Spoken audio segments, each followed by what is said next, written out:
আসসালামু আলাইকুম।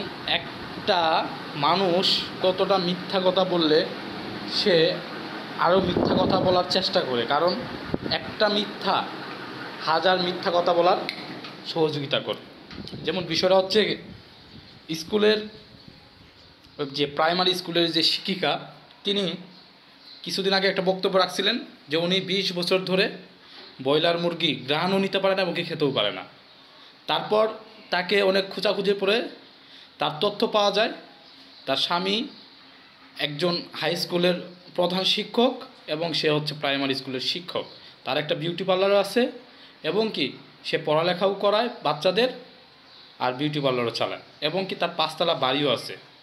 সেই ক্ষেত্রে ওনাকে যখন সাংবাদিক জিজ্ঞেস করছে যে ম্যাডাম আপনি কি সত্যিই মুরগি খেতে পারেন নাই 20 বছর ধরে, তখন তিনি বললেন যেটা আমার কথা না, এটা সকল শিক্ষকদের কথা বা শিক্ষক তাদের কথা, এটা আমার কথা না।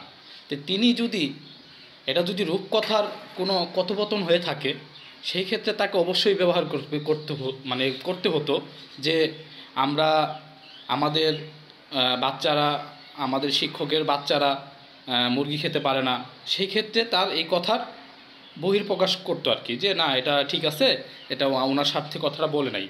কিন্তু উনি যখন নিজের পার্সোনালিভাবে নিছে বিষয়টা, যেমন নিজের পার্সোনালিভাবে উনি বলছে যে আমি আমার বাচ্চাকে 20 বছর ধরে একটা মুরগি খাওয়াইতে পারি না। তো এই কথার যে রূপকর বা রূপকথার যে একটা ধারা আছে, এটার সাথে কিন্তু এটার কোনো মিলই নাই, কারণ এটা পার্সোনালি সে নিজের ব্যক্তিগতভাবে তার ব্যক্তিগত মত প্রকাশ করছে। তো সেই ক্ষেত্রে আমি এটাই বলবো যে প্রাইমারি স্কুলের শিক্ষকবৃন্দ এবং শিক্ষিকাবৃন্দ যারা আছেন তারা আমাদের খুব শ্রদ্ধাভাজন, কারণ তাদের কাছ থেকে আমরা পড়ালেখা শিখছি, তাদের হাত ধরেই আমাদের বেড়ে ওঠা।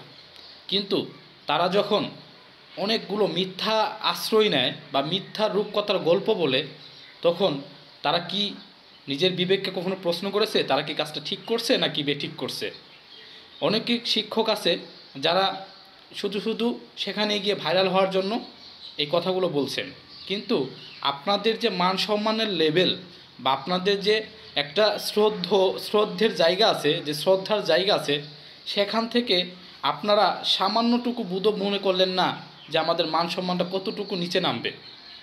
আপনারা আপনাদের মুখের ভাষা এবং আপনাদের মুখের ব্যবহার যথার্থ, আপনারা যা বলছেন এটা একটা 5 বছরের বাবুও হাসতে পারে আপনাদের কথা শুনে। তো আপনারা নিজের মান সম্মান নিজেরাই নষ্ট করতেছেন।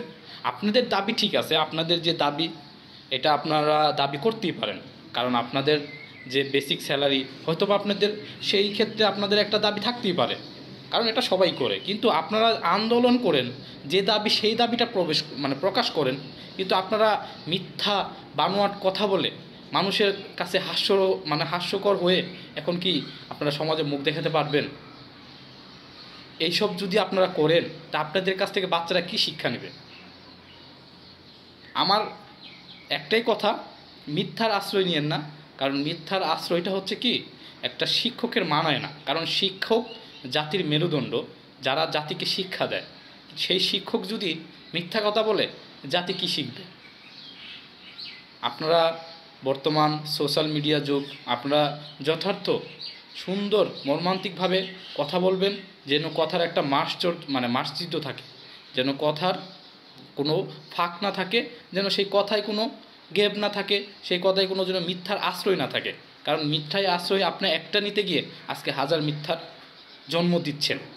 আপনার একটা মিথ্যার জন্য এখন আপনি নানান ধরনের মিথ্যা কথা বলতেছেন। তো এতটুকুই কথা বলা ছিল। আপনি আদার্স শিক্ষকদের কথা বললেন, আপনি আদার্স শিক্ষকদের কথা বলছেন তারা মুরগি খেতে পারতেছে না। তারা তো কই আপনাকে বলে নাই যে আমরা মুরগি খেতে পারতেছি না? আপনাকে কি বলছে? তারা ভালোই আছে। শিক্ষক এটা হচ্ছে একটা মহান পেশা। এই পেশায় অনেক সময় নিজেকে বিলীন করতে হয়, কারণ মানব কল্যাণের জন্য, মানব জাতির জন্য। সেই জাতি আপনাদের কাছ থেকে শিখবে, আপনার অনেক সময় সেই জাতির জন্য অনেক কিছু ত্যাগ করতে হবে, কারণ এটা মানব পেশা, এটা মহান পেশা। এই মহান পেশার সাথে আপনার টাকার সাথে তুলনা করলে হবে না।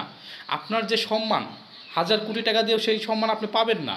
কারণ আপনার যে সম্মানের যে লেভেল, সেই লেভেল হাজার কোটি টাকা দিয়ে একটা টোকাই কি ওর টোকাই, একজন টোকাই তার হাজার কোটি টাকা আছে কিন্তু তার সম্মান নাই। আর আপনাদের টাকা নাই কিন্তু আপনাদের সম্মান আছে, মানুষ আপনাদের দেখতে সালাম দেয়, শ্রদ্ধা করে। এই যে একটা মনের ভিতর থেকে যে শ্রদ্ধাটা, এটা আপনারা হারায়েন না, বুঝছেন? আপনারা মানুষের হাসির পাত্র হেন না। তো আমার কথা এতটুকুই। আমি জানি না আমার যদি কথায় কোনো ভুল হয়ে থাকে, আমি ভুলভ্রান্তি খুব ক্ষমা প্রার্থনা করছি। সেই ক্ষেত্রে আমি বলতে চাই, আপনারা আন্দোলন করেন কিন্তু মানসম্মান মতো, যেটা আপনার আন্দোলনটা গ্রহণযোগ্য হয়। আপনারা এমন আন্দোলন করবেন না যেন মানুষ আপনাদের নিয়ে হাসে। তো আসসালামু আলাইকুম, ভালো থাকবেন। আশা করি আমার কথাগুলো আপনারা বুঝতে পারছেন।